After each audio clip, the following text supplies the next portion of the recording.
創業は元禄2年。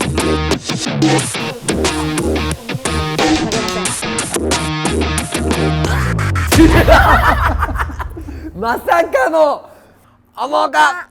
今日はですね、千葉県の香取郡の鍋棚さんに来させていただいておりまして、日本酒の勉強にやってまいりました。遅刻してすいません。ガチ遅刻。愛知県名古屋市の株式会社満月空というお店から来ました荒川そのみです。よろしくお願いします。孫ちゃんと呼んでください。孫ちゃんは、S1 サーバーグランプリの第何回13回？13回の準優勝。あ、すみません、僕第7回の優勝させていただいてるんですけども、自慢。はい、自慢。孫ちゃんって、はい、でお酒についてね、なんだっけ資格？利き酒師です。利き酒師。はい利き酒師っていうことは、日本酒に詳しいということで、じゃあちょっと後で利き酒対決とかもしつつね。はい、負けません。はい、自信満々ですから。日本酒の先生とかもやってるもんね。はい、やってます。じゃあ、ちょっと2人で勉強していきたいと思います。思うか。でここはもう、酒造りの一番最初の場所で原料米処理って言って、白米をですね洗って、それから浸石タンク、いわゆる水につけて、それから、蒸し米機で流すという、そういう、工程の場所です。千葉県産のねお米、房小金っていうんですけど、それも結構たくさん使っていろんなお酒を作ってます。でここのポイントっていうのは、精米した後やっぱりぬかとかカスがついてますので、洗米をして、第二の精米って言われてるぐらい洗米って大事なんですね。でその浸石っていうのは一定量の水分を持たせるということなので、米そのものがもう最初から 15-16% 水分を持ってるんですけど、その含有率を約28から30%ぐらいに、そんな吸わすんですか？吸わせるんですよ。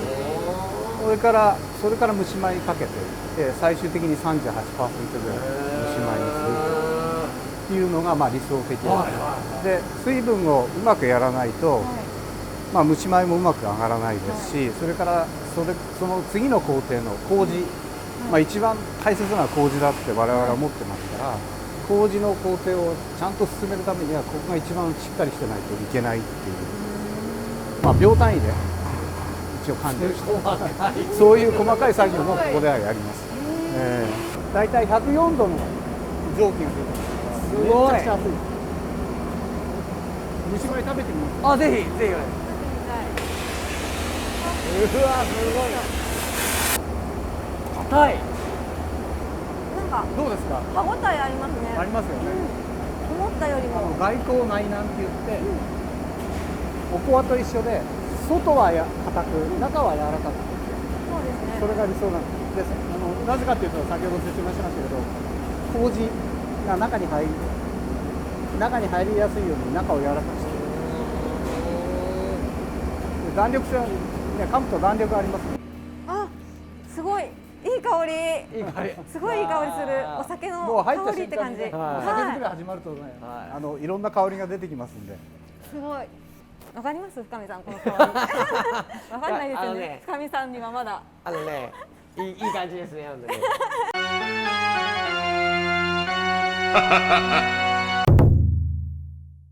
エアシューターで送られている米を一つ一つの箱に移し替えて、厚さ例えば10センチとか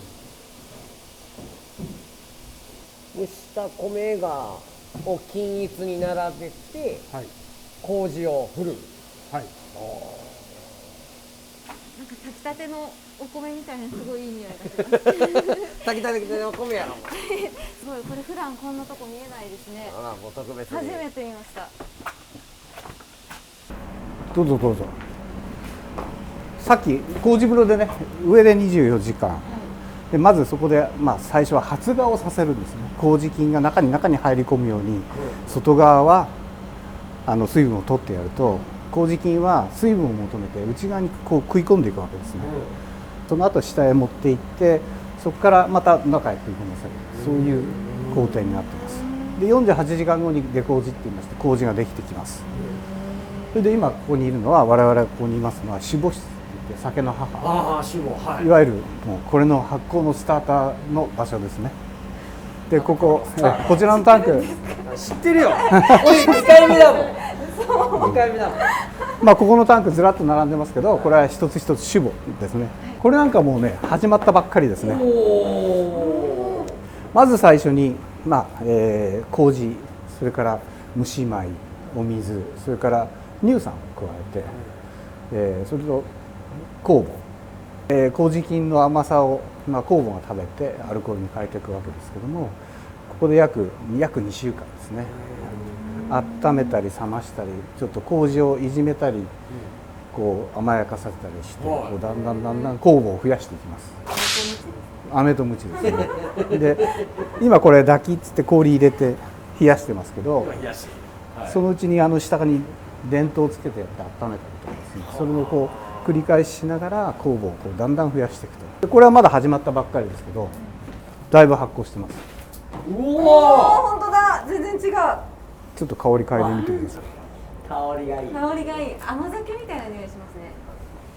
そうですね。いや甘酒、甘酒っていえば甘酒、主母が終わりました。2週間経ちました。はい。でその後ですね、断仕込みの一番最初の初添え、我々はワンクッションを置いて、ここで1回発酵させます。はい。落としちゃダメよ。振りじゃないからね。振りじゃないからね。ふつふつと湧いてきますよね。発酵中ってことですか。そうですね。多分明日これを向こうへも最終の仕込みタンクへ移動します。糖化と発酵のバランスを整えなくちゃいけないので、温度を抑えてやることで酵母が少し元気がなくなって糖分を食べなくなる。そうすると糖度が上がってきますよね。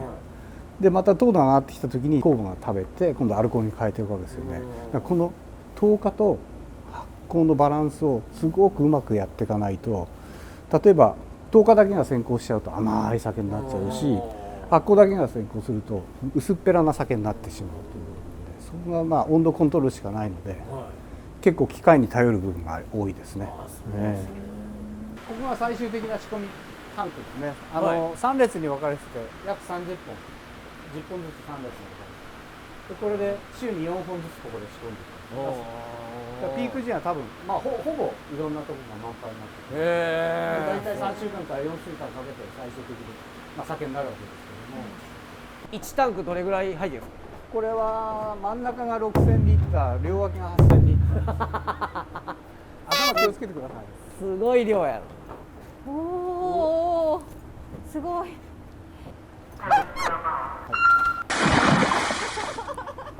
めっちゃ怒られるやつや。すごい。本当。お写真いますか。もう炭酸ガスがめちゃくちゃ出てるんで。僕死なないと思うんで大丈夫。本当即死ですよ。呼吸ができなくなる。まず気を失っちゃうんで、動けなくなっちゃう。それで呼吸ができなくて死ぬ。ここから下はもう炭酸ガスがここからわーってこう湧き出てます。じゃあ炭酸ガスタイプのやります。はい。寝そべっていただいて、はい。頭をですねこの中に入れます。はい。で鼻で息を吸って。うわ、無理。すごい。すごいでしょ。これが炭酸ガスの威力。これが炭酸ガスの威力です。ちょ涙出てんだからこっち。いやもう深見さんやるしかないな。いや。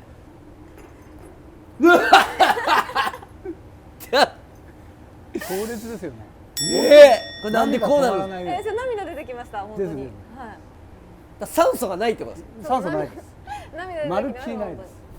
酸素ゼロ状態。酸素ゼロ状態。いや酵母って恐ろしくて、酸素がゼロでも生きていけるわけですよ。確かに。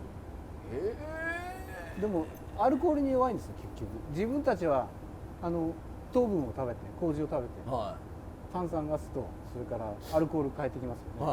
でアルコール度数大体純米で17度よりちょっと上、18度近辺までいきますけども、その辺になってくると自分が出したアルコールでだんだん力が弱くなってくるんです。で最終的には死滅しちゃうんですけども、その前で止めてやるっていうのが必要ですね。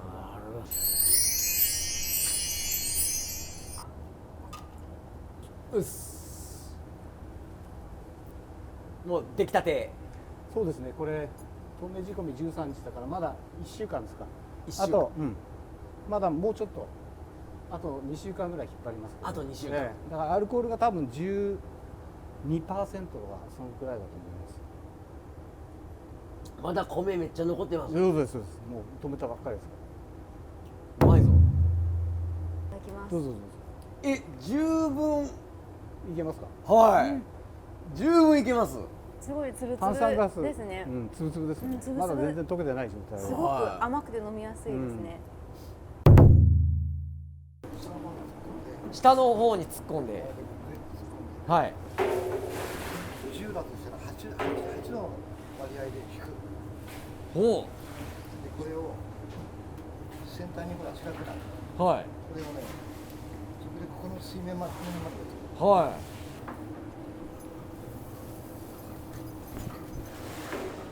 私が聞けてんな。あら。はい、ビンゴしたなっつって。あ、ごめんなさい。あ、これ重い。あ、上手上手。上手ですか？上手だそうです。あ、社長はもう褒め上手。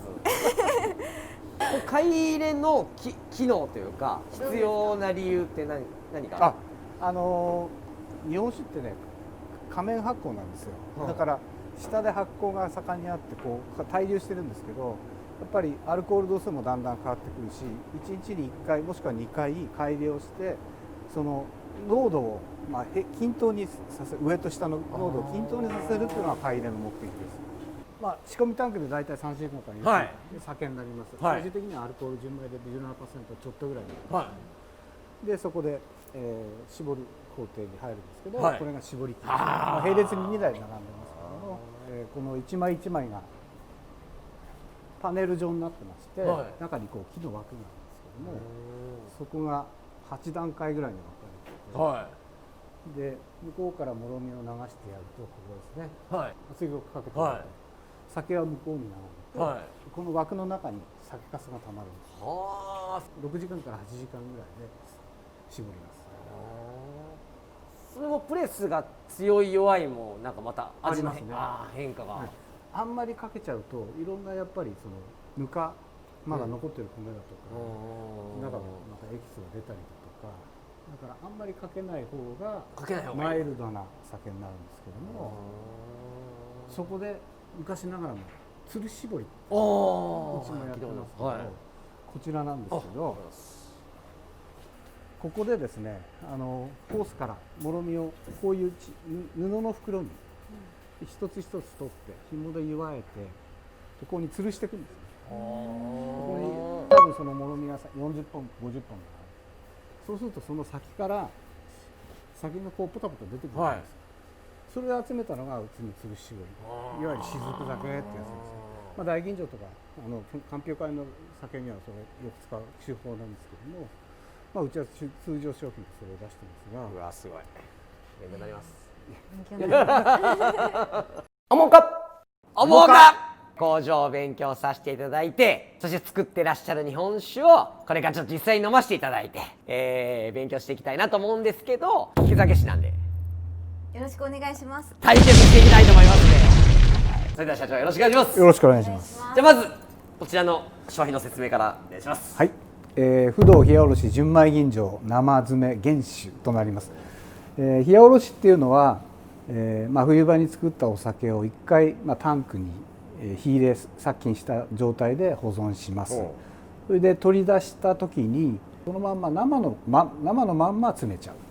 でいわゆる雑菌がついてる状態なんですけれども、だから冷蔵保存しておかないとお酒がどんどんおかしくなってしまうということで、うちのお酒は要冷蔵になってます。これが本来の冷やおろしのコンセプトなんですけども、味わい的には冷やおろしっていうのは、ひと夏越したお酒ですので、味わいも深まってますし、味わい深め、これは純米吟醸なので多少香りがついてます。香りが豊か、その辺がヒントですね。で、あと一つは原酒ということですから、ちょっと濃いめかなという。なるほど。その辺がだから本当に焼いたサンマなんかと合わせると本当に美味しいですね。鍋にも合いますしね。ちょっと味の濃いもの的なものに合わせると。2つ目こちらのお酒を社長お願いします。はい、不動の山灰純米一度火入れの、炭素を使わずろ過しているということで、米そのものの味を引き出すというのは不動のコンセプトなんですけれども、そのまんま山灰ですので、特徴は利き酒師の方ならよくわかると思いますが、ただうちの山灰っていうのは比較的ライト山灰って言われててどっしり山灰じゃないので、その辺をちょっと利き酒する時に考えていただければ、山灰ですから比較的分かりやすいかなと。でアルコール度数は 15% でちょっと加水して落としてありますから、そんなには濃くないです。ただこれも先ほどのヒアロフじゃないですけども、やっぱり酸味が強いので本当にこう脂っこいもの、例えば豚の角煮ですとかそういったものに合うお酒です。豚の角煮に合えば山灰。続きまして3番目、はいこちらのお酒お願いします。はい、つるし絞りの純米吟醸生原酒ですね。機械で絞ってなくて、先ほどちょっと説明しましたけれども、布袋に入れて、自然落下したお酒を集めたお酒ですので、口当たりは非常に柔らかい、ただ原酒ですから、ちょっと味は濃いかなと、純米吟醸ですからそれなりの香りがあるかなと、大ヒントですね今のね。この3つの特徴をつかんでいただいて当てていただきたいと思います。はい、以上でございます。ありがとうございます。ありがとうございます。ではこれでも味がしっかり旨味がありますね。わかりました。大体はい、これにしました。はい、70% ぐらいあります。多分分かりやすい3つを選んでくださったんだろうなっていう感じがしたので、ちょっと間違えたら本当に恥ずかしい。利き酒師なんでね。そうですよね。僕は利き酒師なんですから。だけど居酒屋やって15年目ですから、バッチリ当てていきたいと思います。はい、まず1番。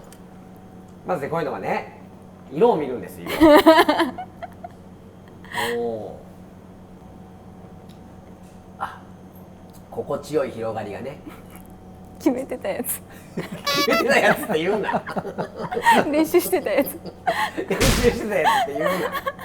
多分よ、大塚社長は答え通り並べてないと思うのよ。そうですから。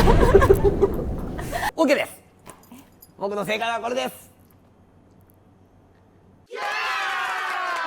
正解は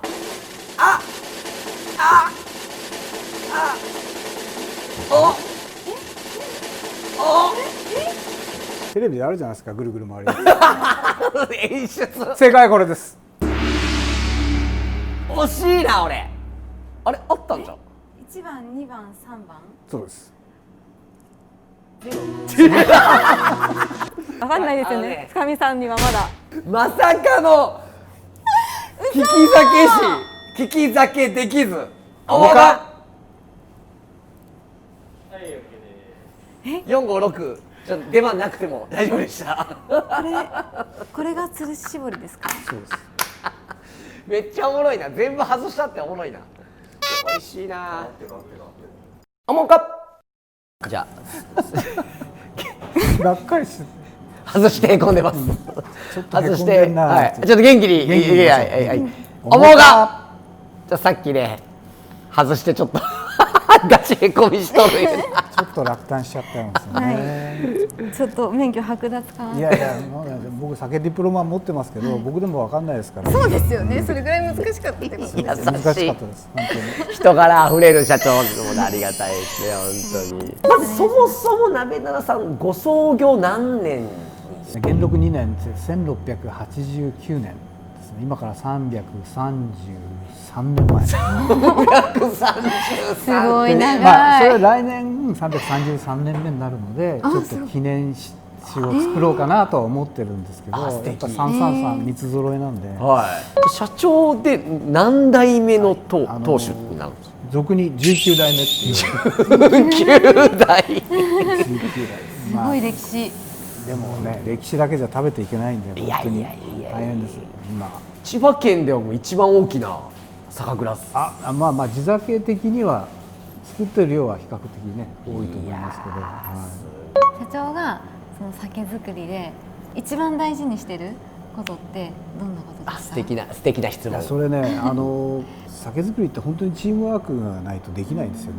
本当にこの業界厳しいので、酒造りだけじゃなくてですね、その後に瓶詰めやったりだとかラベル貼ったり仕上げの工程とかあるんですけど、それはみんながどこ行ってもできるようなことを一応理想としてるんですけども、酒造りが始まると6ヶ月間どうしてもそれに集中しなくちゃいけないので、そのチームワークだけは一生懸命保持してくださいねっていうお願いをしてます。チームワーク、お店作りと一緒ですね。そう確かにチームワークが一番大事。酒造りは人造りみたいな。そうですね。だからうちのロゴ的にモットーは酒一口。日本酒の不動シリーズで何種類23アイテムでありますね。不動シリーズがいわゆる僕らみたいな飲食店が売れるやつ。そうですね。限定流通って言って、全国の有名な専門店様に直接卸してる。珍友シリーズが一般的に、そうですね。卸さんを通じてスーパーだとか一般のお酒屋さんに流れる商品ですね。なんでこんな多品種でやられてるんですか？ですね、最初は少なかったんです。でもだんだん日本酒ってマニアックな飲み物になってきて、特にこの10年ガラッと変わってきて、生も当然のことながらいろんな酵母を使う、いろんなお米を使う、それにまた炭酸が出るようにもろみを戻してやって瓶の中で発酵させるとか、そういうなんていうんですかね、マニアック的なものが出てきたので、うちも同じようにやっていったらいつの間にかこんなに種類が増えてしまってすごく単純なんです。私は毎日現場に立ってお客様にお酒を提案してるんですけど、どうせ味は分かってないんですけどまあ今日だけですよ。今日大丈夫です。今日体調が悪かったっていうことで。今日は今年一番調子が悪かった。そうですね。遅刻もしてきたしな。それは言わないでください。私たちみたいなサービスする人が日本酒をお客様に提案するときに、酒造りをしている人としてこういうことを伝えてほしいとかいうことがあったら教えていただけたら、もう明日からぜひ。倉本さん本当に全国にもう多分1200、一生懸命やってるところあると思いますけれども、やっぱりそれぞれ皆さん個性があるし、その個性が分かるようになんていうんですかね、その倉本さんがこういう心意気でやってますよっていうのがもし伝えていただけるんであれば、そうするとお酒も味も分かりやすいかなとは思いますけど、答えになってないかもしれない。素晴らしい答えです。はい。その千葉県のちっちゃな蔵元ですけど、名古屋でも紹介してください。はい、わかりました。よろしくお願いします。はい、よろしくお願いします。おもか今日の動画いかがでしたでしょうか？おもか帽子、先日誕生日だったんで、和食40年の職人さんがタピオカ屋始めたの出てもらった秀樹さんからいただきまして、秀樹さんありがとうございます。今日これかぶりながら経営論いきたいと思います。今日の動画で言いますと、日本酒の酒蔵さんの仕込みを見せていただいて勉強になった動画になったんじゃないかなと思います。ぜひやっぱりアルバイトさんとか日本酒売ってても酒蔵さんとか行ったことないっていう形が多いと思うので、ぜひちょっとこれも勉強動画に使っていただけたらなと思います。それでは今日の経営論いきたいと思います。今日の経営論、ババン。与えることは最高の喜びだ。これはもう皆さんご存知、ウォルト・ディズニーさんの名言なんですけど、今日流れてた日本酒酒蔵さんって僕15年前ぐらいに出店で協力してるんですよ。っていうのも、創業からの日本酒のお付き合いがあったので、蔵でなんかお祭りをやるんで出店やってみたいな感じで、僕はその時出店のノウハウなかったんですけど、頼まれ事は試され事だなと思って、出店したんですね。それをすごく社長さん覚えてて、なんかすごく粋に思ってくださってて、今回自らああやって日本酒の酒蔵さんのツアーをしていただいた次第なんです。何か頼まれた時にさせていただく、喜んで、与えるっていうと偉そうですけど、何かさせていただくことで、10年単位で返ってくるわけなんですよね。なのでなんか皆さんもできればもらう側ばっかりじゃなくて与える側に回って、それは結果自分に返ってくるので、それの循環が人生とても幸せな毎日を送ることにつながるんじゃないかなと思います。じゃあ今日の動画は以上です。バイバイ。チャンネル登録お願いします。おもかチャンチャンチャンチャンネル登録